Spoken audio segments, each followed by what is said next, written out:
सास का आदान प्रदान। वह दूसरे की थाली में घी ज्यादा दिखता है, कहावत है ना। तो उसी कहावत से प्रेरित होकर ये कहानी सुने। मीरा अपनी सहेली सीमा से कहती है, क्या रे सीमा, तेरे जैसी सास भगवान सबको दे। कोई रोक टोक नहीं, कोई बोलियां नहीं, आराम से रहती है और आराम से रहने देती है। एक मेरी सास है। माना कोई रोक टोक नहीं है, लेकिन दूसरी कई परेशानियां हैं जो मेरी सास के साथ है, तू नहीं समझेगी। चल अच्छा रखती हूँ, ननद आई है, उसकी खातिरदारी करनी है। मीरा सीमा की सास से काफी इम्प्रेस रहती है। फिर एक दिन सीमा मीरा के घर किसी काम से जाती है। मीरा की सास कहती है, हाँ भाई सीमा, क्या करने आई है? घर में कोई काम धाम नहीं है क्या? सीमा को तो शौक लगता है, ऐसे कोई कैसे बोल सकता है। आंटी, मैं कौन सा कुछ लेने आई हूँ, देने ही तो आई हूँ। ये अचार बनाया था। तभी मीरा आ जाती है। अरे तू अचार लाई है? तेरी सास ने कुछ कहा नहीं? यहाँ मेरे घर पर तो सामान सड़ जाए, लेकिन मेरी सास मजाल है किसी को चवन्नी भी देने दे। अरे क्यों ना बचाऊं चवन्नी, मेरे बेटे की मेहनत की कमाई है। तेरे भरोसे रहूं तो सब लुटा दे। अब ले ले अचार उससे और दफा कर। मीरा सीमा से अचार लेकर उसे बाहर तक छोड़ने जाती है। अरे यार, तेरी सास तो बहुत अच्छी है। क्या बात कर रही है? कितनी तो बेइज्जती करती तेरी, लेकिन फिर भी तुझे मेरी सास अच्छी लगी। मेरे घर आजा कभी, मेरी सास को देखेगी ना तब पता चलेगा। अरे इससे ज्यादा बुरा क्या हो सकता है।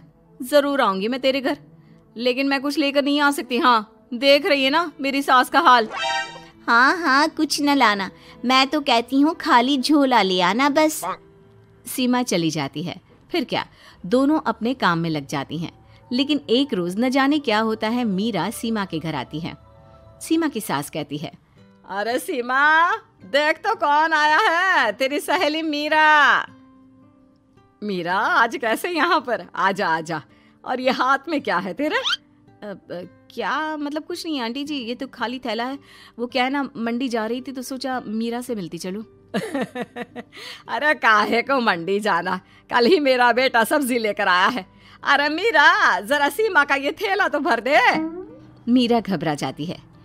अरे नहीं नहीं माँ जी, बिल्कुल नहीं, मैं कुछ नहीं ले सकती। हम लोग ना अलग सब्जियां खाते हैं। खैर, मीरा सब्जी तो नहीं लेती, लेकिन सीमा की सास तो न जाने क्यों कद्रदान हुई रहती है। अरे मीरा, जरा चिकन मटन बना ले, तेरी सहेली आई है। मैं फोन कर देती हूँ, वो दे जाएगा। और सुन, मिर्च जरा तेज कर देना। लेकिन मीरा तीखा नहीं खाती है माँ जी। अरे खाना चाहिए। अब सीसी करेगी ना तो नाक का सारा कचरा भी निकल जाएगा। हाय रे, कितनी अच्छी है तुम्हारी सास। हाँ, तभी आसपास के सारे यहाँ खड़े हो जाते हैं सुबह से ही। अभी 2 मिनट रुक ना, खुद पता चल जाएगा। तभी पड़ोसन आती है। अरे बहन जी, चाय का वक्त हो गया, सोचा चली आऊं आपके घर। अरे क्यों नहीं क्यों नहीं, वो क्या है ना, बहू की सहेली आई है तो चिकन बन रहा है, वो भी लेती जाना। मैं जरा ज्यादा ऑर्डर कर देती हूँ। और हाँ बहू, पकोड़े भी तल ले चाय के साथ।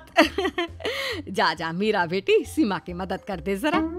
मीरा सीमा के पास किचन में जाती है, जहाँ सीमा सास को कोस रही होती है। घर में कितनी मुश्किल से सब्जी और राशन आता है, लेकिन ये नहीं समझेंगी। अरे पिछले महीने भी 2 बार राशन लाना पड़ा था, लेकिन ये है कि सच्ची यार, फिर भी तू लकी है। तेरी सास कम से कम मेरी सास की तरह तो नहीं है। मीरा कुछ देर रहकर वहां से चली जाती है।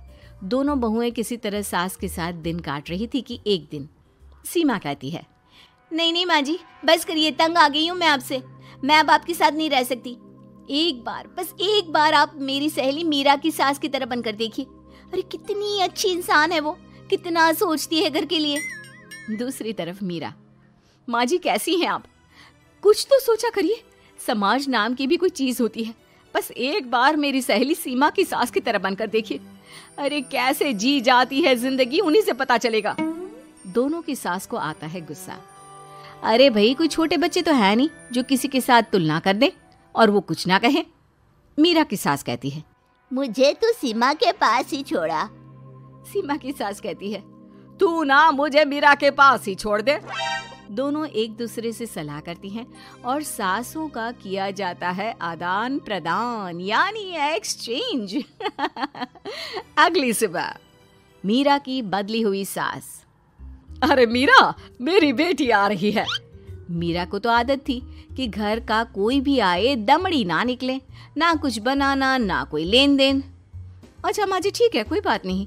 अरे कैसा कोई बात नहीं, अरे लाओ 16 तरह के पकवान और ननद को देने के लिए सीधा निकालो। सीधा समझती हो ना? देना लेन देन? अरे माँ जी कैसी बात कर दी। इस घर में जो कोई कुछ भी ले आए, लेकिन मजाल है घर की चवन्नी भी कहीं चली जाए। अरे ये तो परंपरा ही नहीं है इस घर की। बाकी खाना हो तो रोटी दाल बना देती हूँ। रोटी दाल तो मेरी बेटी दुख में भी नहीं खाती, तो मायके में क्यों खाए। मैं अभी चिकन मटन पनीर और दाल ऑर्डर कर रही हूँ, सब बना देना। लेकिन मेरी तो आदत ही नहीं है इतना सारा खाना बनाने की। नहीं माँ जी, मुझे तो माफ करें। अरे कैसी बात कर रहे? तेरी सास की बेटी नहीं आती थी क्या? आती थी ना, खूब आती थी, लेकिन मजाले की सास कुछ एक्स्ट्रा कर दे। माँ जी देखिए, मेरी तो ये आदत नहीं है। दूसरी तरफ सीमा। माँ जी, वो मेरे मायके से लोग आ रहे हैं, तो मैं जरा उन लोगों के लिए कुछ बना लेती हूँ। क्यों बना लेती हो? दाल रोटी बनी है ना, साथ में अचार रख देना। वैसे आ क्यों रहे हैं बेटी के घर? सीमा को तो बहुत बुरा लगता है। कहाँ तो उसकी सास पड़ोसी के कुत्ते को भी घी की रोटी खिलाती है, और कहाँ ये मीरा की सास जो उसके मायके वालों के लिए सूखी रोटी अचार रख देने की बात कर रही है। वो मेरी भाभी आई है ना, नहीं तो शादी के बाद भाई पहली बार आ रहा है।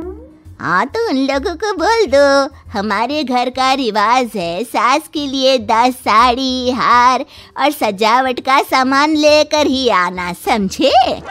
सास तो बोली जा रही थी, लेकिन सीमा को कुछ समझ में नहीं आ रहा था कि वो क्या करे।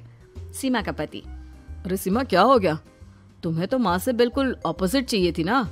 कहाँ माँ हर किसी के आव भगत में तुम्हें लगा कर रखती थी, लोगों से खूब मिलती, घर का सामान बांटा करती थी।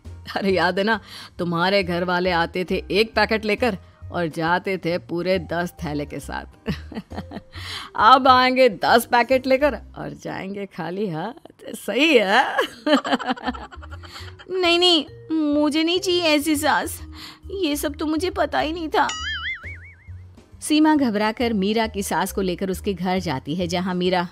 सीमा ले जा अपनी सास भाई। हाँ, मैं भी तेरी सास वापस ही देने आई हूँ। चलो मम्मी जी, मेरे लिए तो आप ही सही हो।